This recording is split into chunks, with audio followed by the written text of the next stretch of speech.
समुद्र मंथन के समय जब लक्ष्मी जी प्रकट हुई तब कौतुभमणि और लक्ष्मी जी भगवान विष्णु जी को मिले।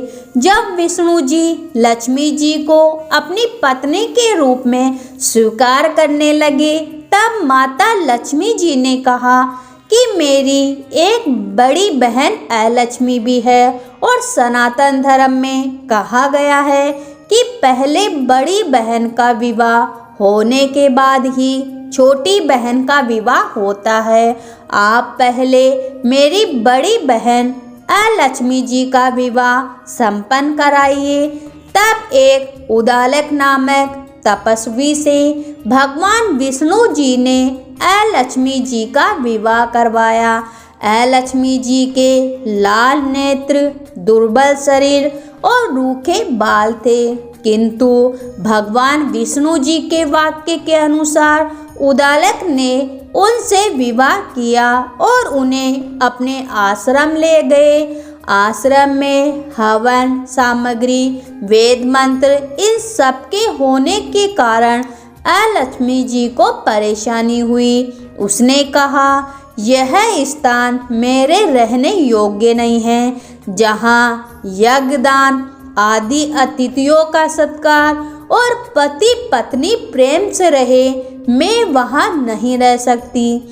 जहाँ दिन रात लड़ाई झगड़े हो, अतिथियों का सत्कार न होता हो, मुझे ऐसा स्थान प्रिय है।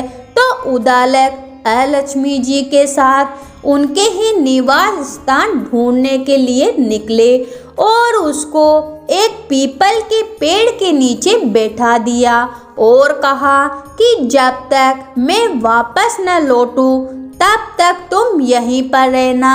जैसे ही कुछ समय बीत गया, अलक्ष्मी वहीं बैठी रही, किंतु उदालक वापस नहीं आए। अलक्ष्मी ने विलाप करना शुरू कर दिया और उनका विलाप सुनकर लक्ष्मी जी ने भगवान विष्णु जी से कहा कि मेरी बहन किसी परेशानी में है, उसके रुदन की आवाज़ आ रही है। तब भगवान विष्णु जी और माता लक्ष्मी जी अलक्ष्मी जी के पास आए और भगवान विष्णु जी ने अलक्ष्मी जी को कहा कि पीपल का वृक्ष भी मेरा ही एक रूप है, तुम इसी वृक्ष पर निवास करो। अब जो तुम्हारी नित्य पूजा करेगा तुम उनकी सारी मनोकामनाएं पूरी करो।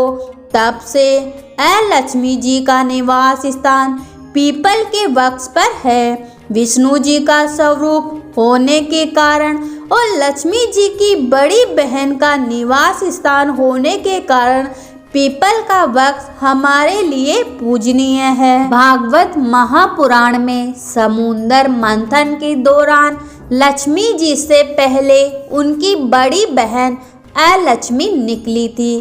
कम ही लोग जानते हैं कि देवी लक्ष्मी की कोई बड़ी बहन है। जैसा कि नाम से ही स्पष्ट है अलक्ष्मी, इसलिए उन्होंने आसुरी शक्तियों का वर्ण किया और उनके बाद समुद्र से निकली। लक्ष्मी जी ने भगवान विष्णु जी को चुना। जहाँ देवी लक्ष्मी धन धान्य की देवी है, उनकी पूजा अर्चना करने से धन की प्राप्ति होती है।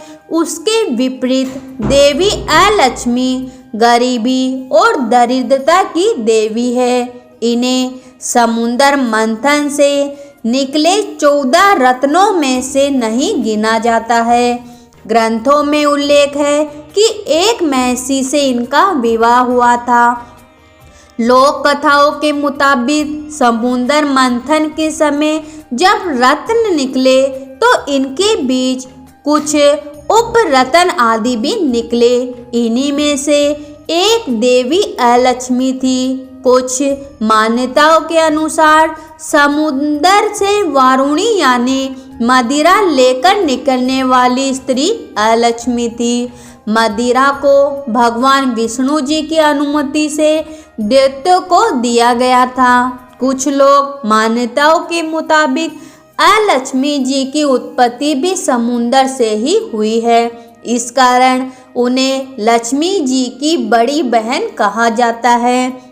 मान्यताओं के अनुसार देवी लक्ष्मी जी की तरह ही अलक्ष्मी का उद्गम भी समुद्र मंथन से हुआ है, जिसके कारण अलक्ष्मी को देवी लक्ष्मी की बड़ी बहन माना जाता है। देवी अलक्ष्मी जी का विवाह उद्दालक नाम के मुनि से हुआ था। जब मुनि देवी अलक्ष्मी को लेकर अपने आश्रम गए तो अलक्ष्मी ने उस आश्रम में प्रवेश करने से मना कर दिया। जब मुनि ने इसका कारण पूछा तो देवी अलक्ष्मी ने बताया कि वे कैसे घरों में निवास कर सकती है और कैसे जगहों पर वे प्रवेश नहीं कर सकती है। देवी अलक्ष्मी के द्वारा बताई गई बातों से धन हानि के कारणों और उनके बचाव के बारे में आसानी से जाना जा सकता है। देवी अलक्ष्मी कहती है कि मैं सिर्फ उन ही घरों में जाती हूँ जो घर गंदे होते हैं, जहाँ के लोग हर समय लड़ाई झगड़ा करते रहते हो, जहाँ लोग गंदे कपड़े पहनते हो और जहाँ रहने वाले लोग अधर्म या गलत काम करते हो।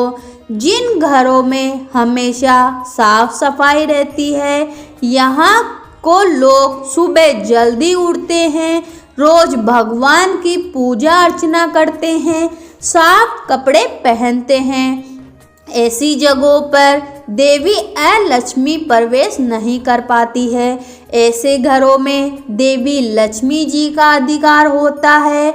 देवी लक्ष्मी को तीखी और खट्टी वस्तुएं पसंद हैं। इसी वजह से घर दुकान के बाहर नींबू मिर्ची टाके जाते हैं। माना जाता है कि ऐसी वस्तुएं देवी अलक्ष्मी जी को प्रिय होने के कारण वे दरवाजे पर ही उनका भोज कर लेती है और उस जगह पर अंदर प्रवेश करने की जगह दरवाजे से ही चली जाती हैं। जिन लोगों को देवी लक्ष्मी की पूजा अर्चना करने के बावजूद पैसों की हानि होती रहती है, ऐसे लोगों पर देवी अलक्ष्मी जी का प्रभाव ज़्यादा होता है और वे लोग देवी अलक्ष्मी जी के द्वारा बताई गई बातों को ध्यान में रखकर उनसे और धन की हानि से छुटकारा पा सकते हैं। ग्रंथों के अनुसार घर दुकान में कभी भी देवी लक्ष्मी जी की ऐसी मूर्ति या तस्वीर नहीं रखनी चाहिए जिसमें वे उल्लू पर बैठी हो। मान्यता है कि ऐसी लक्ष्मी चंचल स्वभाव की होती है और वे कभी भी एक जगह पर नहीं ठहरती है। इसके अलावा देवी लक्ष्मी जी की खड़ी मूर्ति रखने से भी बचना चाहिए। घर दुकान में देवी लक्ष्मी जी की ऐसी तस्वीर या मूर्ति रखनी चाहिए जिसमें वे कमल के फूल पर बैठी हो। लक्ष्मी जी की ऐसी तस्वीर धन लाभ के लिए शुभ मानी जाती है।